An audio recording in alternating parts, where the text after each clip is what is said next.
Ian Scheller live here from Los Angeles, California, Hollywood to be exact. And let's talk about branding. International Consultant Bureau, ianscheller.com. At the top of the page, click on International Consultant Bureau and learn something about the web. So, branding. You either have a logo when you decide to do your website or you don't. So, we talked about earlier getting a few dollars together for a domain name, being the administrative contact on the domain name, saving all your domain name information, usernames, passwords, all that. And you either have a logo or you don't. The logo is important.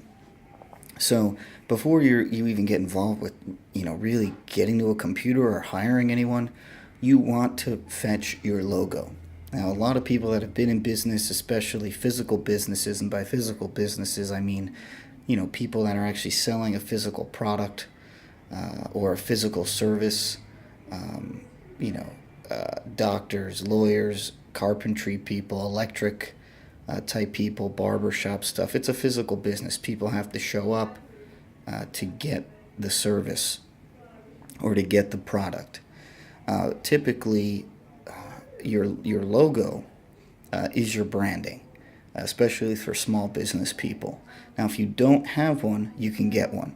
If you have a logo, chances are it's on some printed material. It might be on a website you've already started.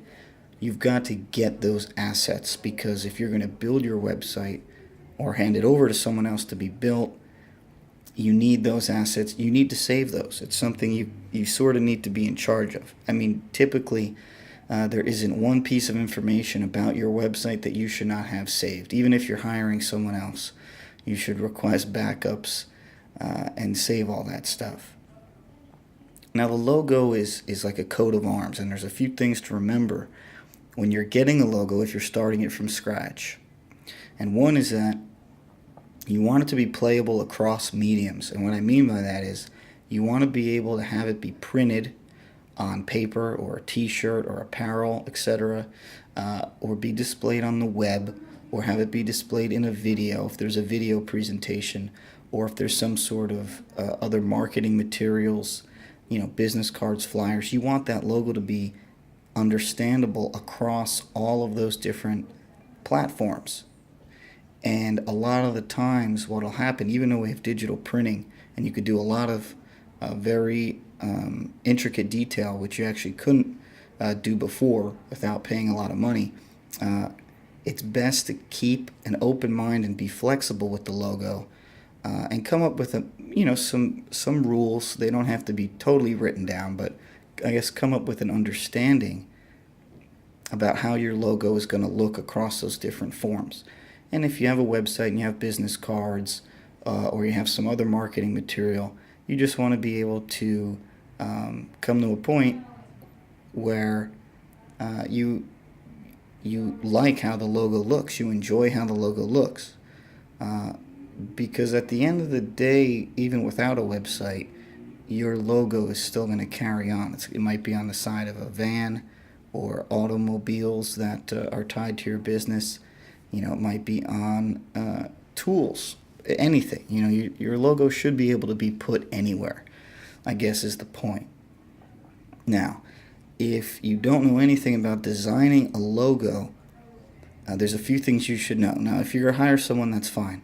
But, and this comes in with doing your website too, doing initial sketches with a pencil, no matter how primitive or wrong you think they may be, are actually a really good thing to do. And you could accomplish a lot by doing very simple pencil sketches on a regular white piece of paper. And you should definitely keep them with all your web forms and everything you're gathering as you build your web project. Eventually, if you hire a graphic designer to do your logo, they're going to build it, and you should make sure they build it at a resolution, and that's in dots per inch, and in a software that will allow your logo to be spread across all those mediums. Now, if you have a specific use, a one-time use, sometimes designers will only design for that one medium. So if you say to them, I need a logo for my website, they might design it for the web. And then when you go to print it, you probably won't have the best thing going for you, because the web is a degraded medium. It's not a high resolution medium, as are most screen mediums. So TV, web, those are screen mediums. So the resolution, dots per inch, on those images is very low. So you want to make sure you get your logo done for print, because print is high resolution and you can always go down. It's easier to go down in resolution when you're spreading your logo across. It's much easier to do that than go up in resolution, because if you have a low resolution logo that gets scaled up, what happens is the computer is kind of guessing where to create the additional size for the logo. So what happens is sometimes, the computer doesn't guess right, and you could come up with blurriness or just certain tints and shades and maybe shapes that you didn't originally intend. Okay, so that's basically some rough stuff about logo design. Now keep in mind, the logo design is usually a separate thing from a website build or a business card build or a marketing build, as far as like a flyer or something. And you do want to invest money into a good logo that you're proud of. It's okay to put your favorite colors on there. In general, you want to have imagery, iconography, something that ties into what you do. But the bottom line is you should be happy about it. You should feel good about it, and know that you're going to put it consistently all over your various marketing materials, apparel, automobiles, etc., etc. So we'll wrap up here with just when you're hiring someone, you want to make sure, remember, that logo is going to be done in a high-res format, typically a print format. So it's in a resolution that is scalable. Okay, so you want to make sure you ask for print resolution, high resolution logo design. You want to make sure that logo comes with a full color version and maybe a black and white version, or a monochrome version, which is a one color version. And that way, when you get your logo package, when it's all done, you already have some various logos where you could put on various mediums that we talked about earlier.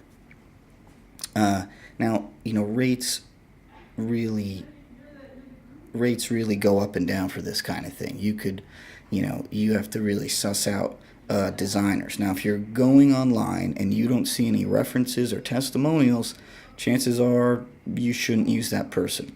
Some people will just go in right away and lowball it, and they'll try to get the cheapest rate possible. Well, what's going to happen is you're not going to get what you need. Now, depending on the hourly rates of designers is probably how much you're going to pay. Some people will do the logo design as a separate part, but it eventually becomes included into a website build, and you could do that too. I'm not even going to say what numbers are hourly for those kinds of things, because it's going to vary from person to person. It's going to vary on your taste too. But if you see a few good examples online of what people have done and you like that, just go with your gut and go with common sense. And if you have any questions, give the International Consultant a call. You could reserve some consultant time with me, ianscheller.com. Click at the top on the International Consultant Bureau, and definitely help you out with that. So that's it for branding right now. Get your logo done. So let's review. We've got your domain name. You've reserved it. You're the administrative contact. You're saving all those details. The username and password, they're all yours. Now you've got your logo. You got it at high resolution. You have a full color version, a monochromatic version, and a black and white version. So now you could start thinking about where your website's going and what it's going to do. And we're going to talk about those things in the next episode, laying out and wireframing and sketching out your website. I'll talk to you next time. See you soon. Ian Scheller, live from Hollywood, California, International Consultant Bureau.